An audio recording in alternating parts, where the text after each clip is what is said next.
I want people to hold that because I have a grandmother, I have family members, I have children. I don't want to see people murdered. I don't want people at a concert being murdered. And at the same time, we could stand with the families, we could mourn with Israeli families without having to say that you stand with Israel, who is being led by fascists right now. For God's sakes, Ra, for the last 18 months, not me, the Israeli people have rose up in the streets of Israel saying, we do not want these fascists, these anti-democratic, extremist, right-wing leaders. And all of a sudden, in literally one weekend, Netanyahu has become the hero of the people. People believe that somehow Netanyahu and his right-wing fascist administration is going to literally resurrect the innocent lives that have been lost. What happened to him being a fascist? Is he no longer a fascist? And that's why you see other people on the internet, Raf, who people are upset with by saying, wait a minute, this is what Netanyahu wants. He literally has been able to win back and garner much of the support that he has lost over the course of time, because now he's somehow the savior. And engaging in the vengeance that I understand people want sometimes. Of course, after you lose someone that you love, the first initial emotional reaction is vengeance and revenge. And I understand it's a human emotion. This is not some, rocket science. But if what people are not doing is saying to themselves, hold on a second. Everybody, hold on. What will prevent this from happening ever again? Do we love our Jewish families enough to say to ourselves that carpet bombing Gaza right now, that killing innocent civilians in Gaza right now, literally flattening entire neighborhoods in a place where people have nowhere to run, nowhere to go. They cannot just pack their bags and get. So, and I don't, I don't know a lot of what is happening. Like how many of the stories that have been portrayed, like, are these real stories, right? Like, obviously the baby thing turned out to be a complete farce. And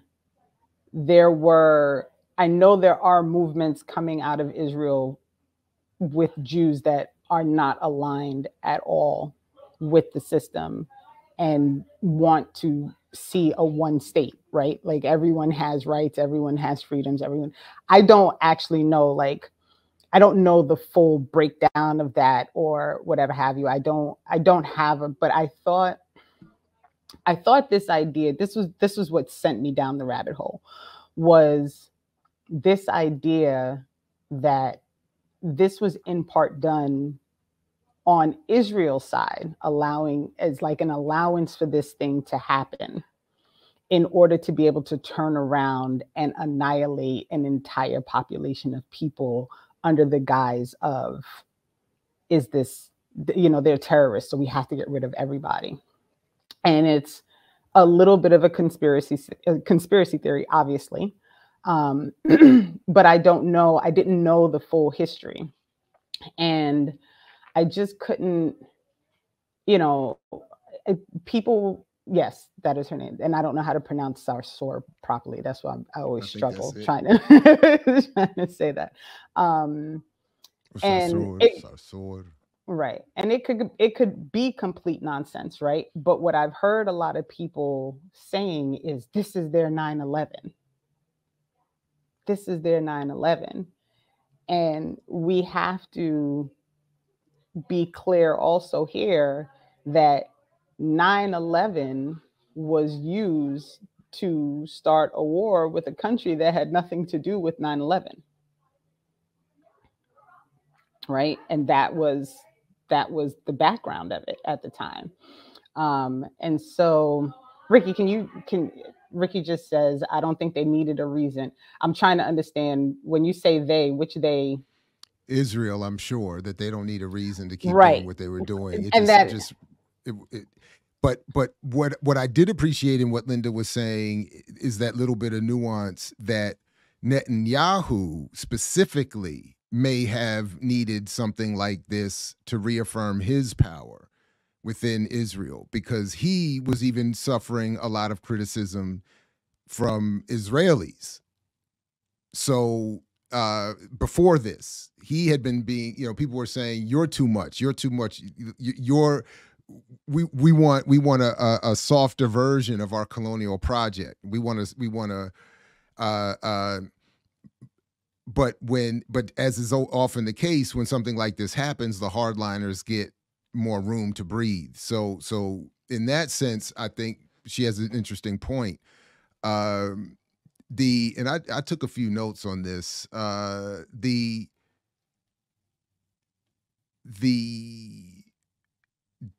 difficulty that I have in listening to Linda or several others who have been responding is that when so much of the advocacy and the alignment with people who are considered activists is centered around Democratic Party nonprofit politics. So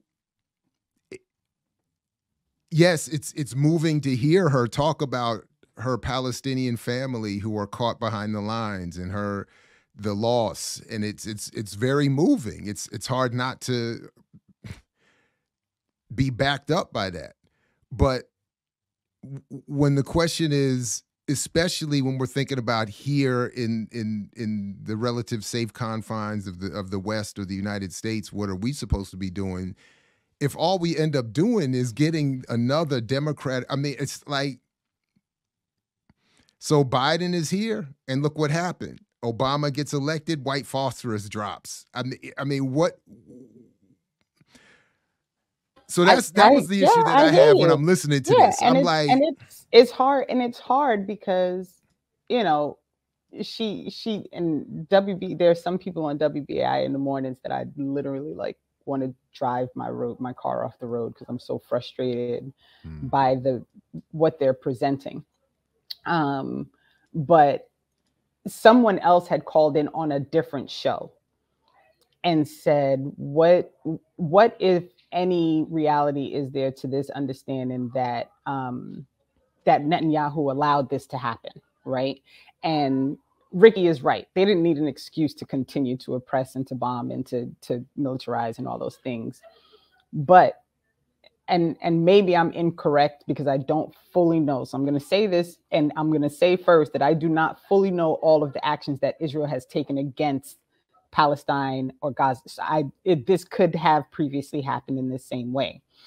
But the idea that right now that there is an announcement that they have 24 hours to all move to one side of Gaza, right? I feel like that's new, and maybe I'm incorrect, but I feel like that's new. Have they always dropped bombs? Yes, but bombs at the level that they dropped over these past few days because they're using the excuse of we've got to get rid of the terrorists. Is it the same level? It could be. Maybe I just feel like everything is more extreme. And I don't know. I don't know if, the objective correct is absolutely not new, Ricky. That is true.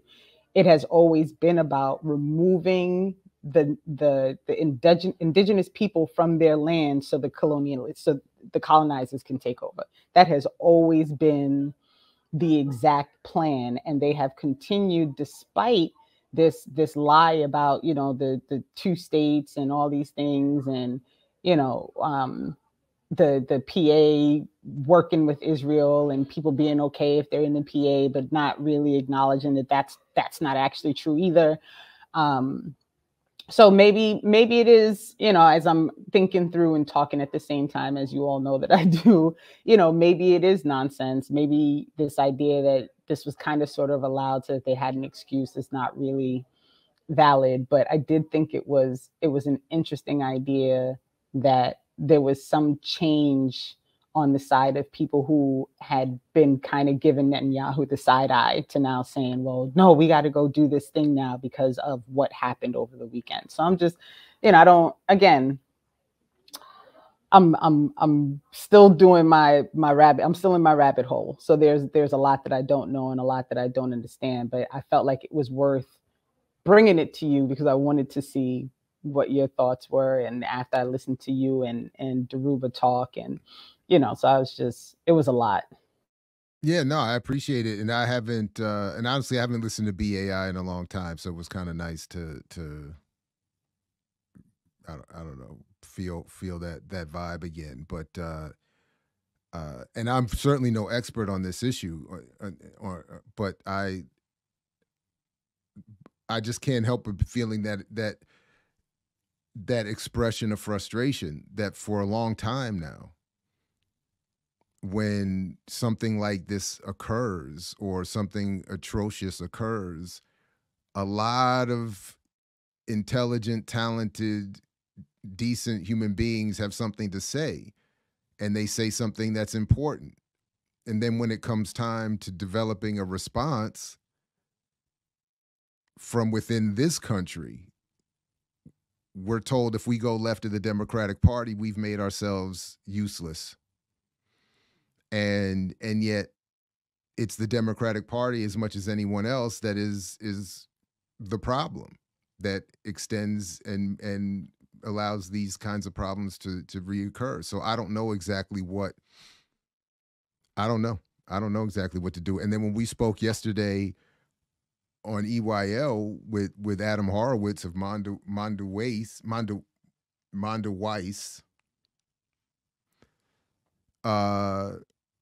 and they were part of the breaking news about that move to get everybody out of here, to get a million plus Palestinians to move.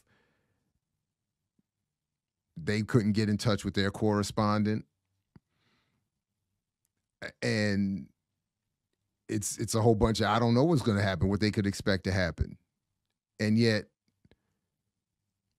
it's wild. It does feel different this time in the sense that the aggressive, maybe I'm wrong, but it feels like there's an aggressive defense of Israel's right to openly call for the complete genocide of a community, of a people. Right. I mean, I don't know if you saw that video from there's a pro-Israel rally in New York. And those people, yeah. I mean, I was playing the clip. I saw the because Breakthrough News played it. I mean, I can't even understand how as a living, breathing human being, you could so flippantly say, just kill everybody, right? I'm just not that person, right? Like, and I don't understand how people are those type of people. Like, I can't vibe with it in any way, shape, or form. I gotta say this though. You know how I knew Linda is to my right politically?